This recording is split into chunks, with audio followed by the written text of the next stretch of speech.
मेरी पत्नी सिर्फ 10वीं पास थी, फिर भी वो जिन औरतों को बच्चे नहीं होते थे उनका इलाज करती थी और उसके लिए उसने ट्रस्ट पर क्लिनिक खोल रखा था।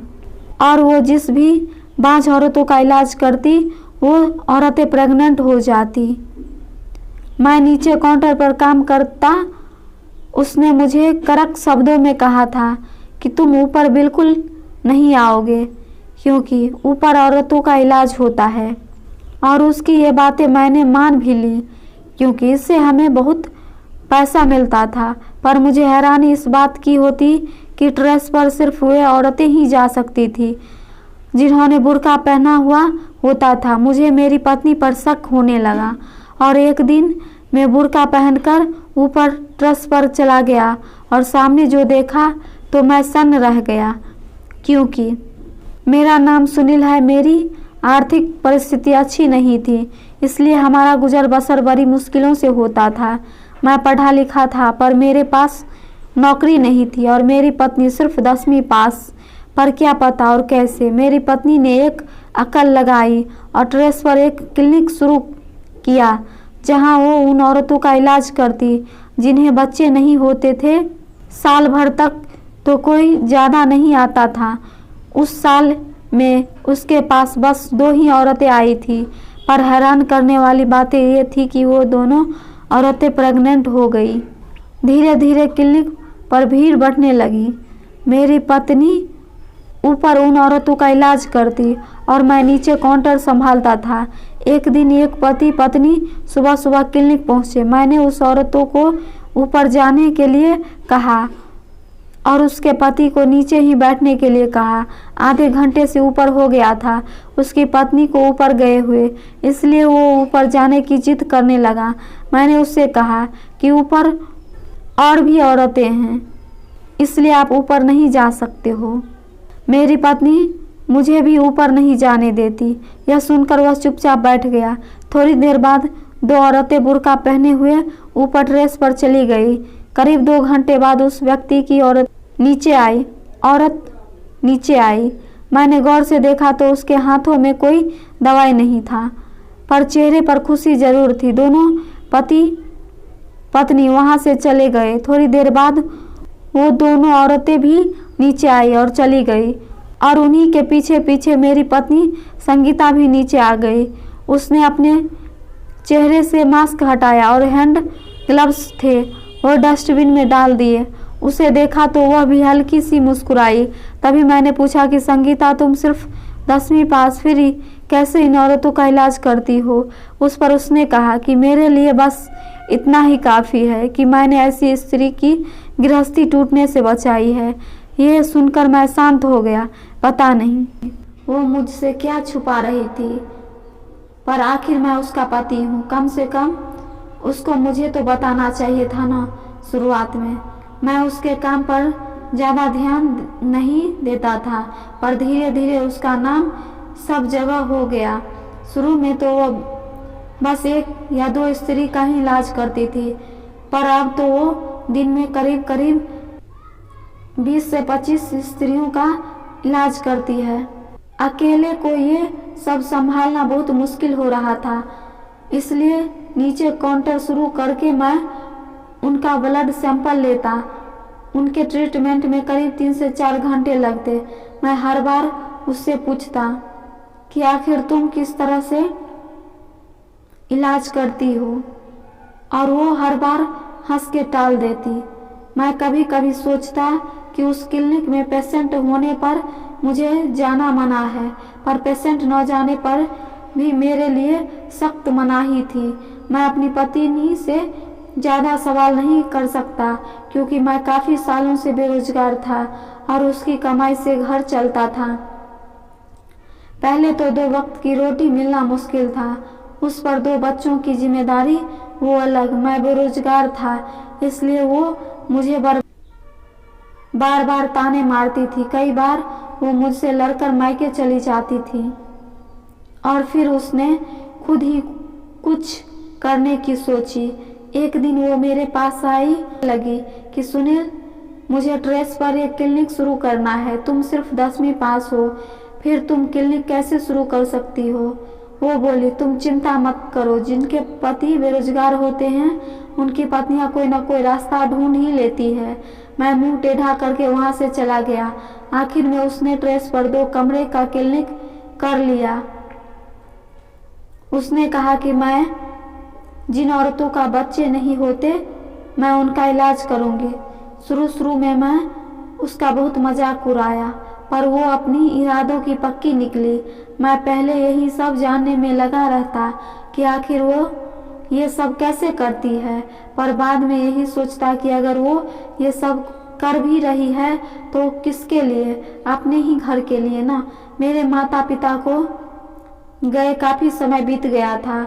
मेरी छोटी बहन प्रिया की शादी को 10 साल हो गए थे, पर अभी तक कोई बच्चा नहीं था, जिसके कारण उसका पति उससे बहुत परेशान करता और दूसरी शादी करने की धमकी देता।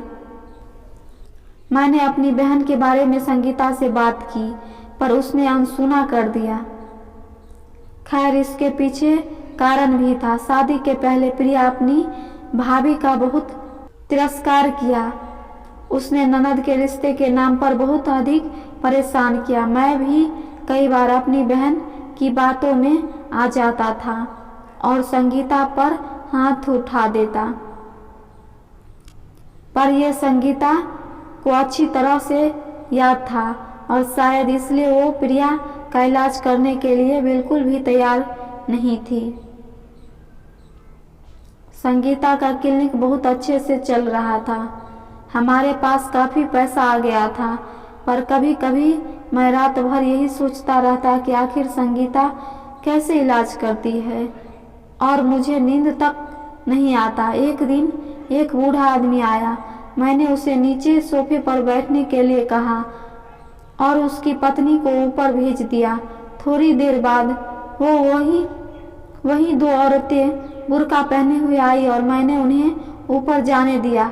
पता नहीं इन 2 औरतों का क्या परेशानी थी जो संगीता दूर नहीं कर पा रही थी, क्योंकि वह दोनों रोज क्लिनिक आती थी। 3-4 घंटे के बाद वो औरतें नीचे आई और उसी के पीछे पीछे वो 2 औरतें भी नीचे आ गई। वो औरतें जल्दी से वहां से निकलने की तैयारी में थी। तभी मेरी नजर उन 2 औरतों में से एक के पैर पर पड़ी। मुझे थोड़ा शक हुआ क्योंकि उसने आदमी की चप्पल पहन रखी थी। मैंने उससे कहा, आप दोनों कई दिनों से यहाँ आ रही है, आपकी जो दिक्कत है वह दूर हुई या नहीं? तभी उनमें से एक औरत बोली, हाँ, हम यहाँ औरतों का इलाज करने आते हैं। अब मेरी समझ आया कि उन औरतों का इलाज ये दोनों करती हैं और नाम संगीता का होता है, पर मुझे क्या लेना देना था। उतने में मेरी बहन प्रिया का फोन आता है और रोते रोते कहती है, भैया कुछ भी करो पर भाभी को समझाओ कि वो मेरा इलाज करे, नहीं तो मेरे पति मुझे तलाक दे देंगे। मैंने उसे बहुत समझाने के बाद फोन रख दिया और सभी औरतें के जाने के बाद ऊपर टेरेस पर चला गया। मैंने जैसे ही क्लिनिक का दरवाजा खोला और अंदर गया, संगीता जोर से चिल्लाया और मुझे बाहर धकेल दिया। मुझे थोड़ा अजीब लगा और गुस्सा भी आया। फिर भी इन बातों का अनदेखा कर मैंने प्रिया के बारे में उससे बात की। तब वो बोली कि तुम्हारी बहन का इलाज नहीं कर सकती, उससे कहो कि वह किसी अच्छे अस्पताल में अपना इलाज कराए। पर आखिर बात क्या है, क्यों तुम ऐसा कर रही हो? वो बिना कुछ बोले हंसकर वहां से चली गई। इसी बात को लेकर कई दिनों तक हम दोनों में बातचीत बंद थी, परंतु उसे कोई भी फर्क नहीं पड़ा। आखिर वो पैसे कमाने जो लगी थी, उसे उसकी नज़र में मेरी कोई कीमत नहीं थी। कुछ दिनों बाद प्रिया रोते रोते घर आई और कहने लगी कि भैया कुछ भी करो पर भाभी से कहो ना मेरा इलाज करने के लिए। आज मेरे पति ने मुझे बांझ कहकर घर से निकाल दिया और बहुत जल्द वह मुझे तलाक देने वाला है। ये सब संगीता सुन रही थी। उस पर इन बातों का कोई असर नहीं हुआ। मैंने संगीता के सामने हाथ जोड़े और कहा, प्रिया ने शादी से पहले तुम्हारे साथ जो व्यवहार किया उसके लिए मैं तुमसे माफी मांगता हूँ, पर उसका इलाज कर दो वरना उसका पति उसे तलाक दे देगा। हाँ तो कोई बात नहीं, हम प्रिया की दूसरी शादी करवा देंगे, पर मैं उसका इलाज नहीं कर सकती। मैं हैरानी से उसकी तरफ देखे जा रहा था। क्यों तुम उसका इलाज क्यों नहीं कर सकती? ये मेरी कसम है, मैं अपनी घर की औरतों का इलाज नहीं कर सकती। और वो ऊपर क्लिनिक में चली गई। कुछ दिनों बाद प्रिया का तलाक हुआ और वो हमारे घर आ गई। मुझे संगीता पर बहुत गुस्सा आ रहा था और मुझे यह भी पता करना था कि उसने प्रिया का इलाज क्यों नहीं किया। अब तो प्रिया संगीता का और भी ज़्यादा तिरस्कार करने लगी। भैया क्यों भाभी ने मेरा इलाज नहीं किया और वह उस पर नज़र भी रखती। मैंने कहा ये मेरी भी समझ नहीं आ रहा है, पर मुझे कोई रास्ता नज़र नहीं आ रहा। नहीं भैया, कोई तो बात है। उन्होंने मेरा इलाज नहीं किया मतलब दाल में कुछ काला है। वह लोगों का इलाज नहीं कर रही है बल्कि तुझे धोखा दे रही है। पर तुम्हारी आंखों पर तो पट्टी बंधी हुई है। कल तुमने उस बुर्का पहनी हुई औरतों को देखा। वो औरत नहीं, आदमी है। जब भी कोई औरत इलाज कराने आती है तो तुम काउंटर पर उसका ब्लड सैंपल लेते हो, तभी वो दोनों औरतें आती है। वो दोनों आदमी यानी पुरुष है। जरूर तुम्हारी बीवी कोई बड़ा खेल खेल रही है। प्रिया ने जो कुछ बताया था उसे सुनने के बाद मेरे मन में भी शक आया था। मैंने उसे कहा कि कल हम दोनों बुर्का पहनकर क्लिनिक में जाएंगे। दूसरे दिन एक औरत बुर्का पहने हुए आई। मैंने उसे ऊपर जाने के लिए कहा और उसके पति को नीचे ही बैठने के लिए कहा। उतने में ही मैंने प्रिया को फोन कर बुला लिया और हम दोनों बुर्का पहनकर ऊपर पहुंच गए। संगीता का क्लिनिक बहुत बड़ा और बहुत सुंदर था। इलाज के लिए आई हुई औरतें शांत बैठी हुई थी। जब हम दोनों अंदर गए तो संगीता को लगा कि हम दोनों वही औरतें हैं जो इलाज कराने के लिए आई हैं। संगीता बोली, अच्छा हुआ तुम दोनों जल्द ही आ गई।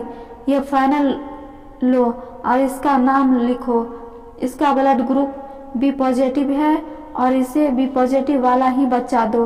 ये सुनकर हम दोनों ने अपने चेहरे पर से बुर्का एक साथ हटाया। हमें देखकर संगीता थोड़ी सी डर गई। मैंने कहा, अब तो तुम्हें बताना ही पड़ेगा कि आखिर तुम क्या और कैसे इलाज करती हो। तब संगीता कहती है, तुम तो बेरोजगार थे, गरीबों ने अपना क्या हाल किया था तुम्हें तो पता ही है।